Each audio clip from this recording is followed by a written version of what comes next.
Olá! O Despertar Espírita está no ar e traz para você a visão espírita dos desafios da atualidade, apresentando o conteúdo da doutrina de forma adequada à TV, com dinamismo e seriedade, através de entrevistas, musicais, depoimentos, visualizações, revelando a dinâmica da ação espírita e a alegria cristã que deve estar presente em todos os momentos de nossas vidas.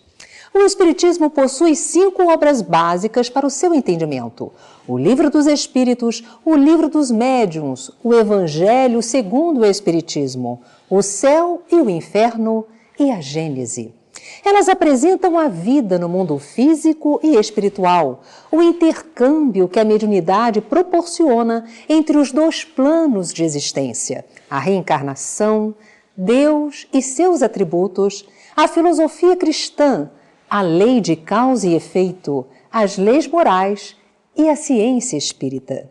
São conteúdos enviados pelos espíritos através da psicografia de diversos médiuns, analisadas e organizadas pelo pedagogo francês Allan Kardec. No Livro dos Espíritos, Kardec esclarece que tanto para os espíritos como para o homem também há infância. Em sua origem, a vida do espírito é apenas instintiva. Ele mal tem consciência de si mesmo e de seus atos. A inteligência moral só pouco a pouco se desenvolvem através da reencarnação. A sucessão das existências corporais estabelece entre os espíritos ligações que remontam às existências anteriores. Daí, muitas vezes, a simpatia ou a antipatia que vem a existir entre nós e muitas vezes dentro das famílias. O conceito de reencarnação diminui a força dos laços de família. Os pais transmitem aos filhos a sua herança positiva ou negativa do passado? Na família se reúnem amigos ou inimigos do pretérito? Para conversar conosco sobre este assunto, está aqui Hélio Ribeiro. Ele é advogado e diretor da área de ensino do Instituto Espírita Bezerra de Menezes, em Niterói, no Rio de Janeiro. Hélio, bem-vindo ao nosso programa. Obrigado. Na realidade, Hélio, o que vem a ser a reencarnação? A reencarnação é uma oportunidade maravilhosa que Deus nos dá de voltar a viver ligados em um corpo de carne quantas vezes forem necessárias para que possamos aprender a conjugar alguns verbos especiais no relacionamento entre nós, encarnados, e entre também nós e os próprios desencarnados. Verbos tais como compreender, amar, perdoar. Tudo isso faz parte do grande aprendizado para uma vida melhor, para a evolução espiritual. Então, quando nós voltamos a viver nesse renascer, volta quantas vezes forem necessárias para aí sim nos aproximarmos de um estágio de evolução espiritual que possamos considerar digno daqueles que seguem os preceitos do Cristo. Agora, Hélio, os pais, eles passam para os seus filhos a herança positiva ou negativa deles do passado? Na verdade, Yasmin, cada qual é herdeiro de si próprio. Não existe uma transmissão genética, podemos assim dizer, daquilo que vem a ser moral. Mas o ensinamento, e aí entra a questão espírita, o ensinamento que os pais têm que dar aos filhos, caminhando eles para Deus, é a resposta que os espíritos dão a Allan Kardec, quando Kardec pergunta sobre a materno-paternidade é uma missão, eles dizem que sim, ou seja, encaminhar os filhos para Deus. Então, nesse contexto, não tem como passar uma herança genética, mas o ensinamento, sim. E até os 12 anos de idade, a criança, ou o espírito reencarnante, é suscetível de aceitar essas informações, esses ensinamentos. Certo. Agora, os amigos do passado, né, eles se reencontram na existência atual? Na realidade, os amigos e os inimigos estão na mesma família? Nesse grande contexto de reparação de faltas que nós cometemos pelo mau uso da nossa liberdade de agir, mau uso do nosso livre-arbítrio, nós podemos encontrar amigos ou inimigos do passado, mas existe a bênção do esquecimento. Então você não sabe quem é que está ao seu lado nesse contexto atual, mas pode ser que exista a possibilidade de ter ao seu lado pessoas com as quais você errou em um passado e agora está embalando no colo como um filho ou como um neto. Hélio, uma vez que nós já reencarnamos muitas vezes na Terra, já estivemos muitas vezes por aqui, tivemos então muitos pais e muitas mães. Como é que fica essa parentela? Na verdade, é uma grande família que vai se formando e aumentando. A lei de amor é a maior lei que rege o próprio universo. Então, nesse contexto, nós vamos fazendo amigos, como fala Paulo de Tarso, granjeai amigos. E isso realmente são pessoas que você encontra e que vai responder aquilo que está lá no Velho Testamento. Existem amigos que são mais afeiçoados do que o irmão.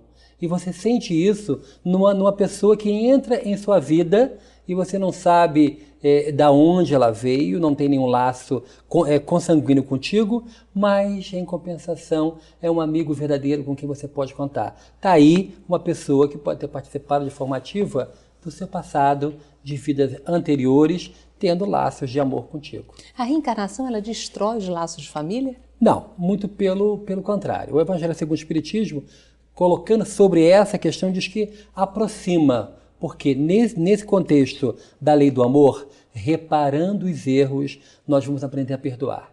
E é perdoando sinceramente e pedindo perdão que nós vamos estar construindo aí a grande família universal. Qual é a verdadeira família? A família espiritual ou a família material? Nós temos duas famílias, na verdade. Quando estamos encarnados, a família corporal, que é aquela que nós precisamos ter. São pessoas com as quais nós temos compromissos a serem resgatados, onde nós temos que ter tolerância, solidariedade, respeito, amor mútuo. E existe aquela família por afinidade, que é a família espiritual, onde se formam grandes e grandes falanges, conglomerados de espíritos e que formando grandes famílias no mundo espiritual, mas que se unem por afinidade. Então nós temos no mundo espiritual as famílias espirituais e aqui na Terra aquelas que precisamos ter devido aos laços da própria reencarnação. Existem pais que são pessoas tranquilas, calmas, porém têm filhos que são bastante difíceis. Outros não, pais difíceis com filhos equilibrados. Por que acontece isso, Hélio? Na verdade, tudo está dentro daquele contexto do próprio resgate reencarnatório.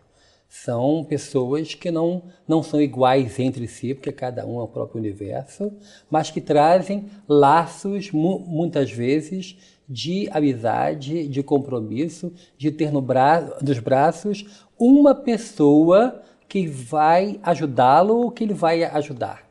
Então, existe realmente diferenças e por mais que se esforce o pai ou a mãe em querer fazer daquela criança uma pessoa igual a si, ele tem o seu próprio destino, ou seja, ele tem o seu próprio modo de ser.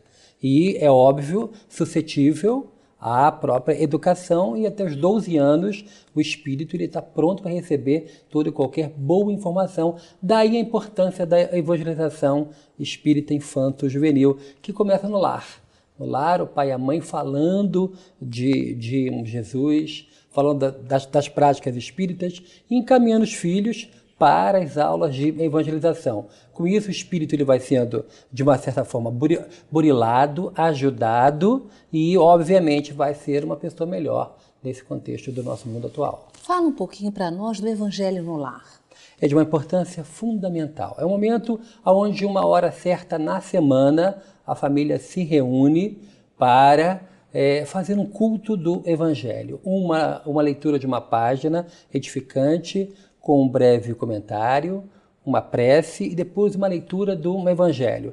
Existem livros da nossa literatura espírita infantil que trata do assunto o próprio Evangelho.